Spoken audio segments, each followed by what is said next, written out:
BluntCut MetalWorks, April 1st, 2023. This is a 1085 chopper with the hardness 59.5 Rockwell, or almost 60 actually. And the reason for the hole is at the end of the video, after I continue after durability test in terms of its retention, then I'm going to destruction test this chopper. The reason for a lot of knife or big blade failure when they break the blade in half is I got a little piece of Sharpie unnotched sample here, pretty much 10 millimeter by 2.5 millimeter by 55 millimeter, and with the impact of the hammer at 4.4 kilogram, and they didn't break the sample. That is like say about 40 pounds. Didn't break the sample. But if you have a notch over here, or thin like here, but the edge is actually, think of like a bunch of micro knots, also thinner. So as soon as this thing bend, this thing going to crack, and the stress point going to shoot straight down and they split this part. And so that's why if you whack like this, it will break the blade in half. You can do that even with the spring steel. I mean, when you have a blade, a sword, anything, that's how you split a long knife. And so after this is some really hard wood here. I mean, some sort of probably about 20-30 years old of growth, and so it really dense. So I'm going to keep chopping until probably get my exercise. I mean, get exercise in my arm. I haven't been do much of this, and in terms of, so we'll chop accents for a while, and the start out edge is not perfect. Sorry, the wind gotta block it. It's good enough, right? I mean, it's sliding phone book paper. And so I kept on chopping, and after finish chopping, I'm going to put a wire, maybe tie the two ends together because I want to break the blade right here. I want to do first the horizontal slap, and that also could break because of these a lot of weak point. But however, the hole should able to. The idea is when I craft this way, the bend and then the stress propagation point is going to hit a hole or hit the channel here. It did diffuse. Instead of concentrating on one point and split the edge on that end, break the thing, kind of speed of sound. Actually, they're going to break across. Hopefully, there's an interrupter and diffuse thing out. Anyway, I will tape up the edge and put a wire so that when it distracts, and so it won't fly, too far or impale or something like that. And so I'm going to do a few chop, and after that I will stop the video, and I will see what the time is. Local time, Pacific Saving Time is 3:09, 3:10. So, and I'm just going to chop.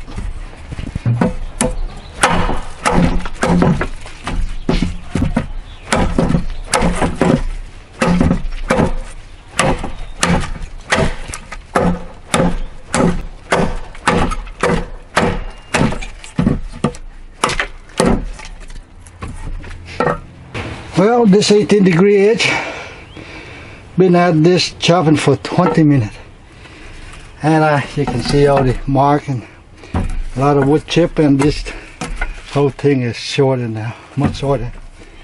But I will do a few. Getting better. Urban lumberjack here.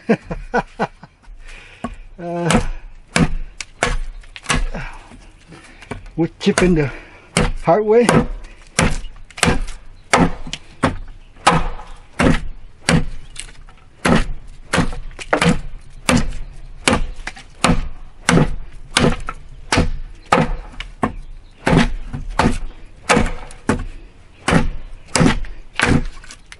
One thing about long time chopping is you can see the edge just go everywhere because the control of the blade angle and it's low.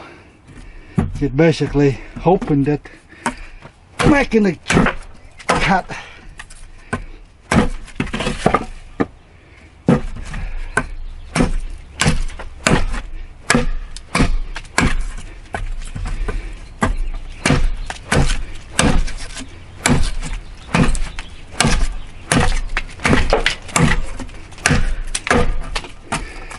Alright, whatever the time is, maybe 2 minutes past. Yep, it's 2 minutes. So you see, we see what the edge look like. Chopping longer only make me more tired, basically. Yeah, pretty warm. Man, this is, I shouldn't be this much wear abrasive in here, so the edge should be just fine, even for 1085. I want to point out, I treat this one even though at 59.5 Rockwell, the edge retention should behave like a 63 Rockwell. Okay, like a, okay, it sounds like an extraordinary claim, but anyway, I'm not going to about to go and prove in anything right now, but I just stated it, so maybe in another video I can.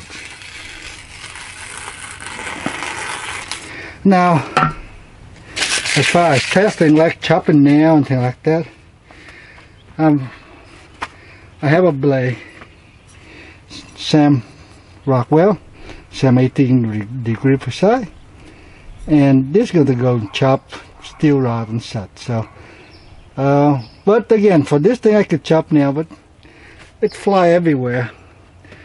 Too dangerous. I'm going to do other dangerous thing. Set the goggle.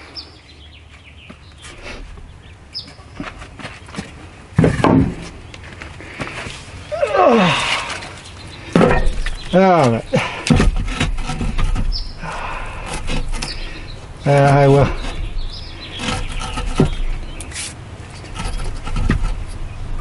Let it deflect toward the camera. Should go from maybe like that, huh? All right. Here you go.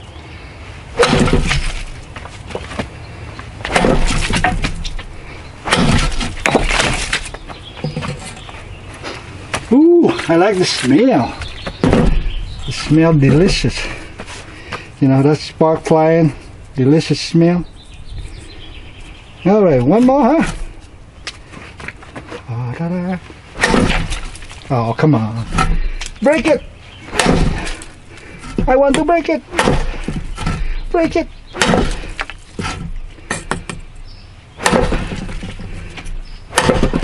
Okay. Rock too tough. Yeah, we'll clean it up. See this baby.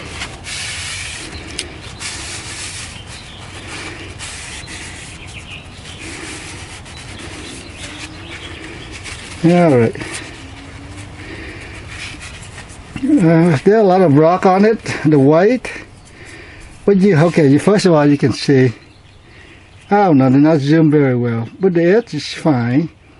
I don't know it deflecting or bend or anything like that. Yeah. Of course, dull. Now, actually, I want to dull it a little bit more before I do the destruction test.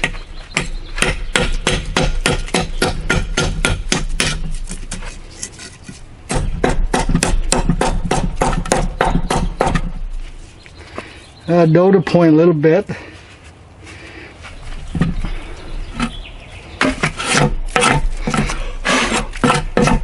All right.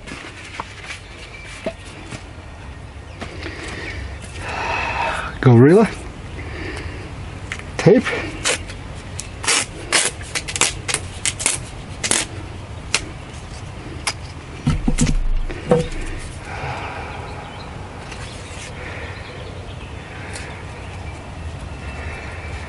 Yeah, have to be a little cautious here. I do have these things fly at me before, so I'm not going to take any risk. I think this thing should be fairly good enough to have the edge here. It would fly, and I wouldn't say big ouch and go to ER for nothing, for being dumb. Alright, so should I deal with this edge down here?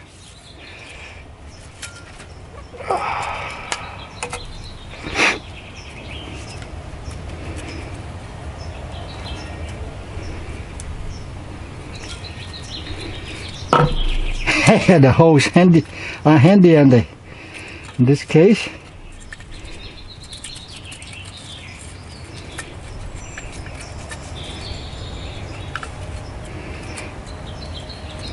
Of course, I thought about this test and things like that, so we'll see how it holds. But after this test, they probably, you know, the knife probably going to be pretty bent. So I'm not sure it can be. Alright, so my main primary thing is spine impact here. You can go to the internet and sometimes you find some of the tester has this test, and I think so.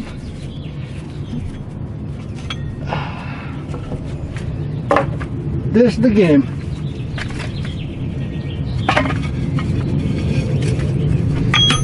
All right.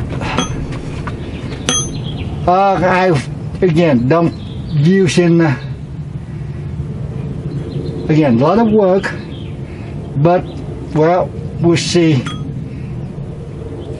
I will do some easy and too hard and harder.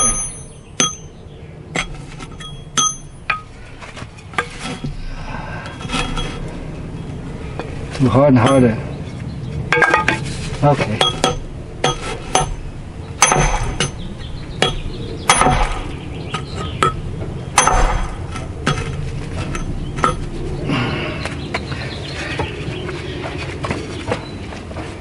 I will stand further away, make a hard one.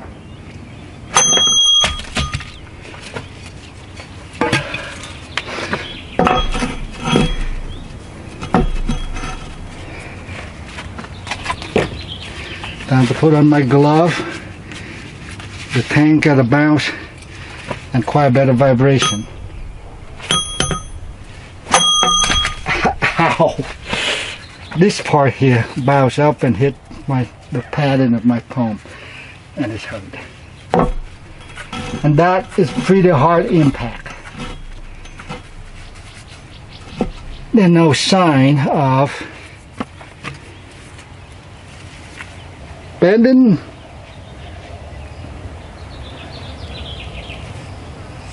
Nothing. So far, good. Now I do this. Gentle. Harder. Harder. So far it's still within the flux. It's still stray. Well, I guess with this wire, okay, I can do the other direction.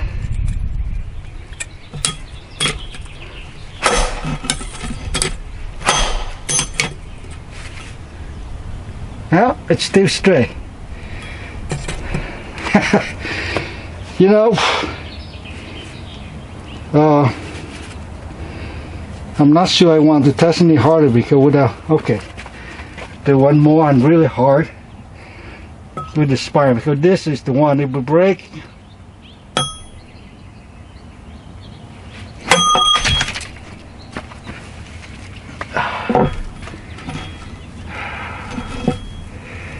Yeah, pretty good mark on here.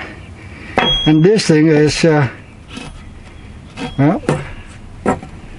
it's a lot tougher and a lot more than you want to do with a chopper. I mean, what I do is basically my intention, the goal, that's a lot of, is about how much it can elasticity range. I want a true elastic going to be almost cover the full range of the elasticity range, instead of from the curve you have a little true plasticity.